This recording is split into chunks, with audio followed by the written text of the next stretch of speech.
Hello everyone, welcome to সহজপাঠ। সহজপাঠে তোমাদের সকলকে স্বাগত। WBP English course score booster, আমরা যেটা প্রিভিয়াস সেশনগুলোতে দেখেছিলাম, প্রিভিয়াস ভিডিওগুলোতে দেখেছিলাম, যে ডব্লিউবিপি ইংলিশ এর যে কোর্স ভিডিওগুলো ছিল তারই এটা এক্সটেন্ডেড পার্ট।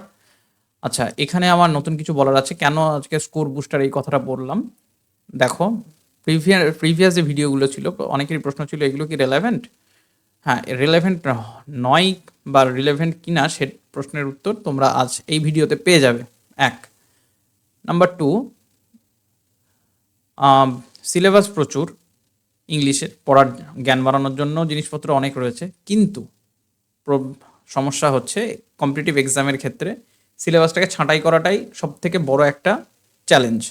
কারণ পড়তে যদি শুরু করো যে কোনো সাবজেক্টের, যে কোনো একটা সাবজেক্টেও যদি তুমি পড়তে শুরু করো, আমার মনে হয় না যে একটা মানুষের গোটা জীবন শেষ হয়ে গেলেও পড়ার কোনো শেষ থাকবে। স্যার আইজাক নিউটনের একটা উক্তি আমি বলতে চাই ছোট্ট করে, যে উনি বলেছিলেন যে আমি জ্ঞান সমুদ্রে শুধুমাত্র কয়েকটি নুড়ি পাথর কুড়িয়ে পেয়েছি। একজন মানুষ যার উপরে দাঁড়িয়ে পুরো ম্যাথমেটিক্সের একটা ডিপার্টমেন্ট রয়েছে, ক্যালকুলাস রয়েছে, ফিজিক্সে তার অবদান রয়েছে, মডার্ন ফিজিক্স যাকে ছাড়া চলে না, সেই মানুষটা বলছেন যে আমি জ্ঞান সমুদ্রে নুড়ি পাথর কুড়িয়েছি। তো বলার বক্তব্য এটাই যে জ্ঞানের বা পড়ার কোনো শেষ নেই, কিন্তু কম্পিটিটিভ এক্সাম কিন্তু আমাদের নলেজের ডেপথ কতটা সেটার একটা কম্পিটিশন নয়। এটা হলো সার্টেন কিছু জিনিস, মিনিমাম একটা কোয়ালিফিকেশন যেটা তোমাকে কোয়ালিফাই করতে হবে, সেই জিনিসগুলো যেন তোমার আয়ত্তে থাকে। অতএব প্রিভিয়াস যে ভিডিওগুলো যারা নেগলেক্ট করেছো, আমি তাদের উদ্দেশ্যে বলবো একবার আমার প্রিভিয়াস ভিডিওটা খুলে আর আজকের যে ভিডিওটা আছে কম্পেয়ার করে দেখে নেবে যে এটা রেলেভেন্ট ছিল কি রেলেভেন্ট ছিল না। ওকে, তাই চলো চটপট ভিডিও শুরু করা যাক। ফার্স্ট কোয়েশ্চেন দেখো, fill in the blanks. He is very good dash making stories. WPP Constable Mains 2020. আগে WPP প্রিলিতে তোমরা জানো, সবাই প্রত্যেকেই জানো যে ইংলিশ কিন্তু ছিল না। এবছর এটা প্রিলিতে ইংলিশটাকে ইন্ট্রোডিউস করা হয়েছে এবং বলা হচ্ছে যে এবছর একটাই পরীক্ষা হবে, প্রিলিমিনারি, মেইনস আর হবে না। তারপর পিএমটি, পিইটি ও ডকুমেন্ট ভেরিফিকেশন মেডিকেলের পর তোমরা সকলে জয়েন করতে পারবে। তো দেখো, সেই জন্যই আমি রেলেভেন্স ছিল কি ছিল না, এবার তোমরা এই ভিডিও থেকেই সেটা ক্লিয়ার হয়ে যাবে এবং প্রিভিয়াস ভিডিওগুলো আশা করি তোমরা মন দিয়ে দেখবে। চলো তাহলে, he is very good dash making stories, আমাকে এখানে অ্যাপ্রোপ্রিয়েট প্রিপোজিশন লাগাতে বলেছে। এখানে হবে যেটা রাইট আনসার হয়ে যাবে সেটা হচ্ছে গুড অ্যাট। আচ্ছা, অনেকের প্রশ্ন যাবে গুড অন কেন নয়। দেখো, গুড অন হতে পারে না, গুড অট মানে গুড অ্যাট, এই মানে হয়ে যাবে যে সে দক্ষ বা অ্যাপ্ট।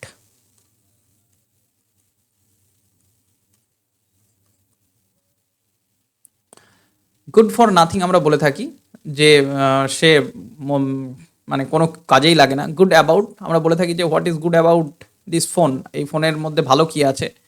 গুড অন এর ইউজ হয় না, বেস্ট অ্যাপ্লিকেশন হচ্ছে গুড অ্যাট। তাহলে রাইট আনসার হয়ে যাবে আমার গুড অ্যাট। তাহলে he is very good at making stories. Next question, তাহলে অ্যাপ্রোপ্রিয়েট প্রিপোজিশনের একটা কোয়েশ্চেন যেটাকে ফিল ইন দি ব্ল্যাঙ্কস করে দেওয়া হয়েছিল। নেক্সট কোয়েশ্চেন আসি, spot the error, it was him who came running into the classroom. আচ্ছা, এখানে আমাকে জানতে চেয়েছে স্পট দ্য এরর। দেখো, প্রিভিয়াস ভিডিওতেও আমি কিন্তু স্পট দ্য এরর তোমাদের করিয়েছি, এটা কিন্তু খুব বেশি পুরনো নয়। তাহলে ডব্লিউবিপি যে ইংলিশেও কিন্তু স্পট দ্য এরর রয়েছে, আমি বারবার করে বলেছিলাম। আচ্ছা, it was him who came running into the classroom, এটার মধ্যে এরর কি রয়েছে? আজকে টাইমার দেওয়া হয়নি। আচ্ছা, টাইমার না দেওয়া থাকুক, তাও তোমরা ট্রাই করো। তাহলে এখানে 4টে পোর্শন রয়েছে, 4টে পোর্শনের মধ্যে কোন পোর্শনটা আমার ভুল রয়েছে সেটা আমাকে আইডেন্টিফাই করতে হবে। আচ্ছা, ডিটেল ডেসক্রিপশনে আমি যাব। দেখো, যেহেতু অনেকের আবার প্রবলেম আছে যে ভিডিও লেন্দি হয়ে যায়, ঠিক আছে, যেটুকু না বললেই না, আমি সেটুকুই বলবো। ইট ওয়াজ হিম, এটা দেখো, এটা হচ্ছে নমিনেটিভ কেসের একটা উদাহরণ। যারা গ্রামার ভালো করে পড়েছো তারা এই নমিনেটিভ কেস সম্বন্ধে খুব ভালোভাবে ওয়াকিবহাল। এই হিম, এটা হিম হবে না, এটা হয়ে যাবে হি।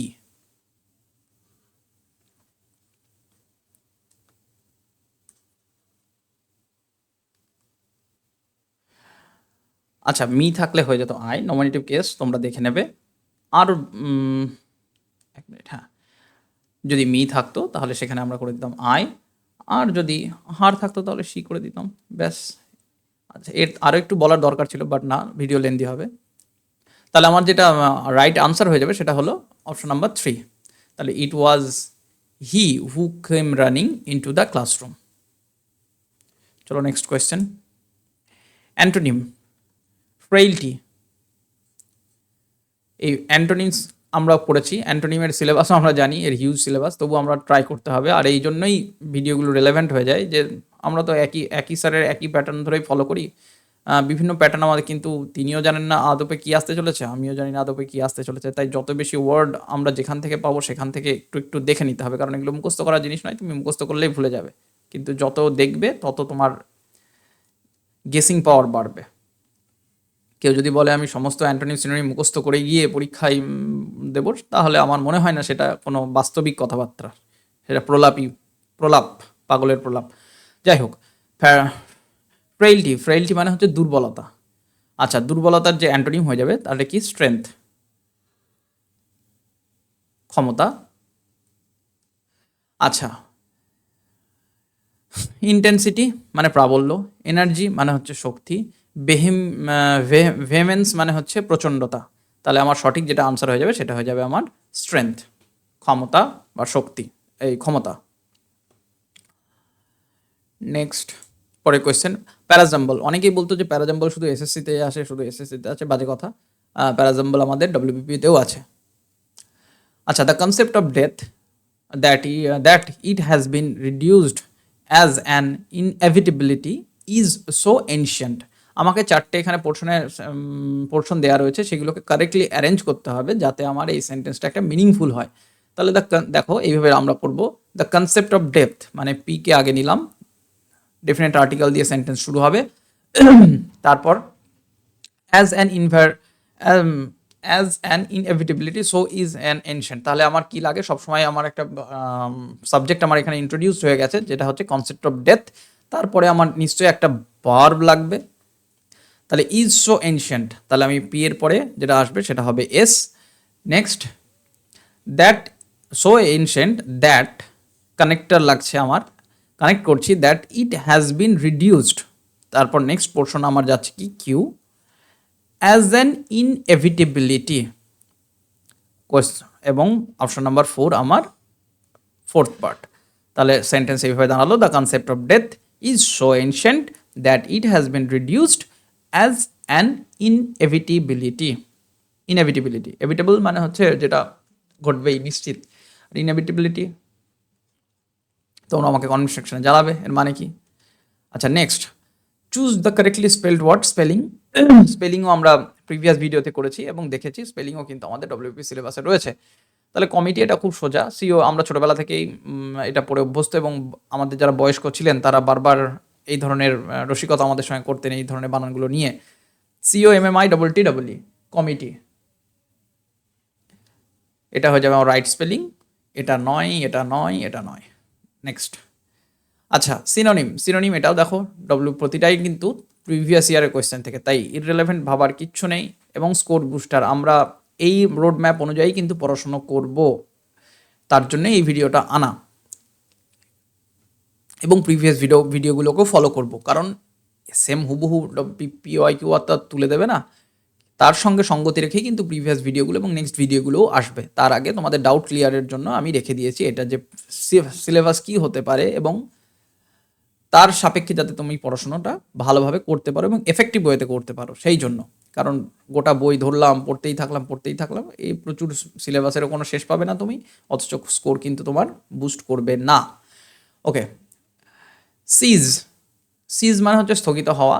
সিজের হোমোফোন আছে অনেকগুলো, সিজের বানানো আছে অনেকগুলো। তোমরা আমাকে জানাবে এই সিজ ছাড়াও আর কটা সিজ এই সেম প্রোনাউন্সিয়েশনে কতগুলো সিজ রয়েছে এবং তাদের মানেটা কি, কমেন্ট সেকশনে কিন্তু অবশ্যই জানাবে, কারণ কমেন্ট করতে তো আর তোমাদের পকেট থেকে কিছু খরচা হয় না। আচ্ছা, সিজের যেটা সিনোনিম হয়ে যাবে সেটা হচ্ছে স্টপ। বিগিন মানে হচ্ছে শুরু করা, ডাল মানে হচ্ছে বোকা, ক্রিয়েট মানে হচ্ছে নতুন কিছু সৃষ্টি করা, আর সিজ মানে হচ্ছে কিন্তু আমার স্টপ হয়ে যাওয়া, বন্ধ হয়ে যাওয়া। যেমন দ্য রেন সিজ, তাহলে আমার আনসার হয়ে যাবে স্টপ। আরেকটা সিজ মানে বাজেয়াপ্ত হয়, সেই সিজের বানানটাও আমাকে জানাবে। আচ্ছা, ইডিয়াম, এটা নিয়েও অনেকের দ্বিমত ছিল যে না ইডিয়াম তো শুধুমাত্র এসএসসি বা বিসিএসসি সিলেবাসে আছে, ডব্লিউপি সিলেবাসে আছে নাকি তাই। তো দেখে নাও, এটাও কিন্তু আমার ডব্লিউবিপি মেইনসের 2020 কোয়েশ্চেন। His promotion is on cards, আমাকে এই পোর্শনটুকু অন কার্ডস, এই পোর্শনটুকু, এই যে ইডিয়ামটা রয়েছে তার মানে জানতে চেয়েছে। এর যে মানেটা হয়ে যাবে সেটা হচ্ছে প্রবাবল, মানে আসন্ন, এমন একটা জিনিস যেটা আসন্ন ঘটতে চলেছে। বাট আচ্ছা, সার্টেন, অনেকের মনের প্রশ্ন জাগবে সার্টেন কেন হলো না। সার্টেন মানে হচ্ছে নিশ্চিত। এবার দেখো, আমরা তো ভবিষ্যৎ কি হতে চলেছে সেটা তো আমরা একদম ডেফিনেটলি প্রেডিক্ট করতে পারি না। তার জন্য এখানে এই অন দ্য কার্ডস মানে হ্যাঁ ঘটবে, এটা একদম সম্ভাবনা, প্রচুর সম্ভাবনা রয়েছে। কোনো একটা কারণবশত দেখা হলো অফিসটাই থাকলো না, তাহলে সেক্ষেত্রে তার প্রমোশন কি হবে। তাহলে সার্টেন এই কারণে আমরা নেব না, probable is the right answer. Next হচ্ছে দেখো, এটাও একটা সিনোনিম, ডিফার। এই ডিফার নিয়েও অনেকের অনেক প্রশ্ন আছে। তাহলে ডিফার, ডিইএফ, হ্যাঁ এটা খুব একটা ভালো কোয়েশ্চেন। দেখো সিনোনিম, প্রত্যেকটা শব্দ এখানে ইম্পর্টেন্ট। স্টার্টিং, হ্যাঁ, ডিইএফআর, ডিফার। এই ডিফার মানে হচ্ছে যেটা, সেটা হচ্ছে মুলতবি করা বা পোস্টপন। রাইট আনসার হচ্ছে আমার পোস্টপন, মুলতবি বা দেরি করা। আচ্ছা, বাকি শব্দগুলো সম্বন্ধে আমি একটু আলোচনা করতে চাই। দেখো ডিআইএফএফআর, এই ডিফার মানে হচ্ছে পার্থক্য, যেটা থেকেই কিন্তু ডিফারেন্স কথাটা এসেছে। ইনডিফারেন্ট, ইনডিফারেন্ট মানে হচ্ছে উদাসীন, ক্যালাস। আর এই ডিফাই, এই ডিফাই মানে হচ্ছে স্পর্ধা দেখানো বা কাউকে অসম্মান করা, বা কোনো কিছু মান্যতাকে আমরা জোরপূর্বক সেটাকে অমান্য করা, যেমন। তাহলে আমার রাইট আনসার ডিফারে যেটা মানে হয়ে যাবে সেটা কিন্তু হয়ে যাবে পোস্টপন বা বিলম্বিত করা।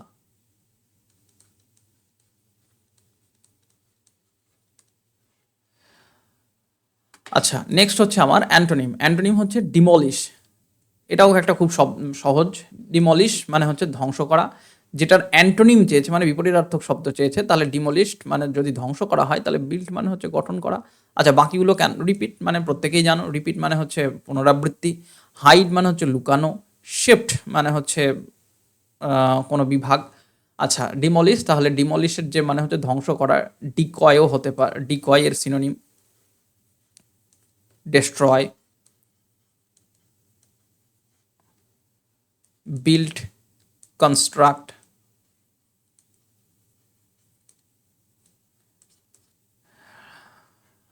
আচ্ছা, তাহলে অ্যান্টোনিম, সিনোনিম।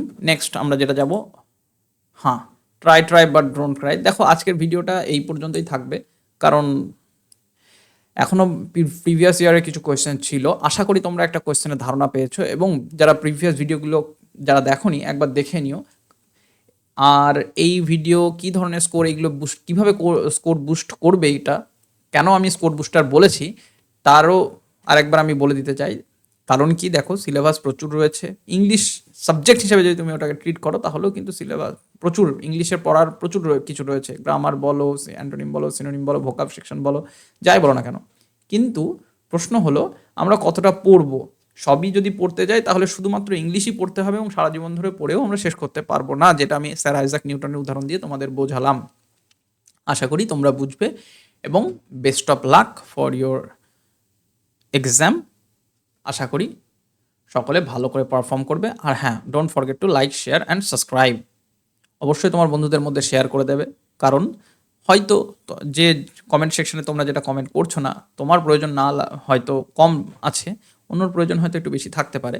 আশা করি এটা তোমরা প্রত্যেককে শেয়ার করে দেবে। Thank you very much.